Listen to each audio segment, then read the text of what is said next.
ഭരണസമിതിയുമായി ബന്ധപ്പെട്ട് പുതിയ പ്രവർത്തനങ്ങൾ എന്തൊക്കെയാണ് ഇപ്പോൾ തുടങ്ങിയിരിക്കുന്നത്? ഞങ്ങൾ ഏറ്റെടുത്ത 4 വിഷയങ്ങളുണ്ട്. അതിലൊന്നാണ് തെരുവുനായി. അതിപ്പോൾ ഞങ്ങൾ പരിഹരിച്ചു കൊണ്ടിരിക്കുകയാണ്. വേസ്റ്റ് മാനേജ്മെൻറ്റ്, കുടിവെള്ള പ്രശ്നം, വെള്ളക്കെട്ട്. അതിൽ വെള്ളക്കെട്ടും കുടിവെള്ള പ്രശ്നം ചർച്ച ചെയ്യാൻ വേണ്ടി, പരിഹരിക്കാൻ വേണ്ടി സംസ്ഥാന സർക്കാരുമായി ഉൾപ്പെടെ ആലോചിച്ചുകൊണ്ട് ഒരു വലിയ കോൺക്ലേവ് ഞങ്ങൾ ആലോചിക്കുന്നുണ്ട്. ബഹുമാനപ്പെട്ട മുഖ്യമന്ത്രി ഉൾപ്പെടെ, മുഖ്യമന്ത്രിയായിട്ട് ഒരു റൗണ്ട് സംസാരിച്ച് കഴിഞ്ഞു. അപ്പോൾ അതോടുകൂടി ആ പ്രശ്നം കേന്ദ്ര സർക്കാരിൻ്റെ ഉൾപ്പെടെ ഫണ്ട് ഉപയോഗിച്ചുകൊണ്ട് നമുക്കത് പരിഹരിക്കുവാൻ വേണ്ടിയുള്ള സാധിക്കുമെന്നുള്ള ആത്മവിശ്വാസത്തിലാണ്. വേസ്റ്റ് മാനേജ്മെൻറ്റുമായിട്ട് ബന്ധപ്പെട്ട് കുറച്ചുകൂടി മുമ്പോട്ട് പോകാനുണ്ട്. ചർച്ചകൾ ഗൗരവമായിട്ട് നടക്കുന്നുണ്ട്. ഈ പ്രശ്നങ്ങൾ പരിഹരിക്കുന്നതോടൊപ്പം തന്നെ പാരലായിട്ട് വികസന പദ്ധതികളിലേക്കും പോകണം. അപ്പോൾ തിരുവനന്തപുരത്ത് അത് പലരോട് സംസാരിച്ചുകൊണ്ടിരിക്കുകയാണ്.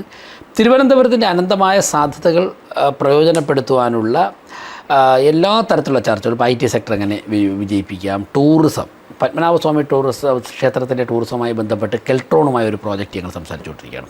കെൽട്രോൺ വളരെ മോസ്റ്റ് മോഡേൺ ഒരു വിഷ്വൽ ആക്ടിവിറ്റി പ്ലാൻ ചെയ്യുന്നുണ്ട്.